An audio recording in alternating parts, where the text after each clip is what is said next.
Hi guys, I'm back with another story time. And just like I told you, nakamaestra na uniform na pataday. Nagkuan na pataw ng hinambok na sa But anyway, that is not the point of this video. The point of this video is na po nakatilaw sa akong kamaldita kagahapon. Diba ang last na ko story time, ang akong kamaldita kay katong na ako giingnan ngayon na I'm not ready for this conversation. Tapos kagahapon, gihatod man ako ko family sa airport kay pauli na sila og Davao. Sayo kay minaabot kay kining mga airport mom and dad. Syempre di po mo gusto malit kay just ko mahal ba kay mahal kay ang ticket pag December mo mga anhi sa pocket so ay mo paganhi ani mo karon pwede na siguro.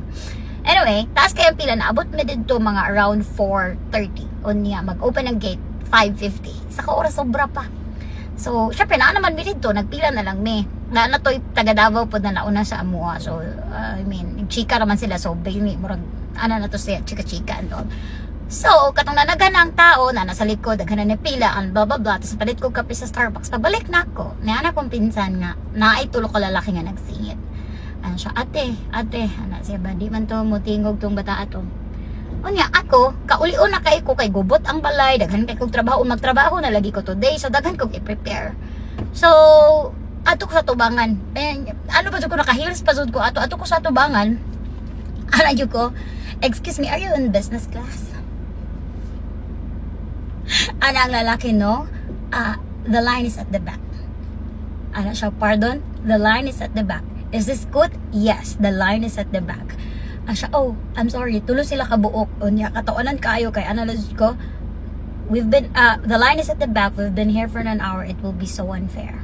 Tapos sa pati isa sa kilid nga niya, nagit ang lalaki nga kanang, natanaw siya ba, wa siya ni hawa. Gitutukan na gid nako siya. Unya, ang akong pagka-istorya gid kay, excuse me, are you in business class? And yan na siya, I'm sorry. Ano ba ka nang pinasiga gud niya head to foot. Head to foot yun. Are you in business class?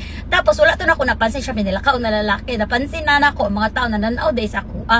Kay tara gid kay kung pagkaingon. The line is at the back. Ara gud ba nakatawa jud ko yung mga tao kay nangatawa lagi. Syempre, I know I did the right thing. What is ang point na ano ko ba nga ay wala ang akong kamaldita ra ba gud wala ra gid gibilin sa Davao. Panagsara gid ni nagsara ni matouch si Angry Mood pero kung matouch po si Angry Mood kasi imposible na wala siya kabalo nga ang pila taas kaayo niya maingon siya sa kuha nga I'm sorry pag sure dira dong pag sure gyud ko moto na ako na imong itog tulo ka lalaki dagko kay glawas basta kay wala sila nabuhat dai kay ang gamay man kay ko nga babae no pero feeling taas ko kay naka-heels ko. Are you in business class? The line is at the back. I'm sorry, the line is at the back. Wala na siya nitingog dahil niya. Tulo na siya sa likod. Anyway, kato lang. Anong panagsara matouch si Angry Mode kung matouch si Angry Mode.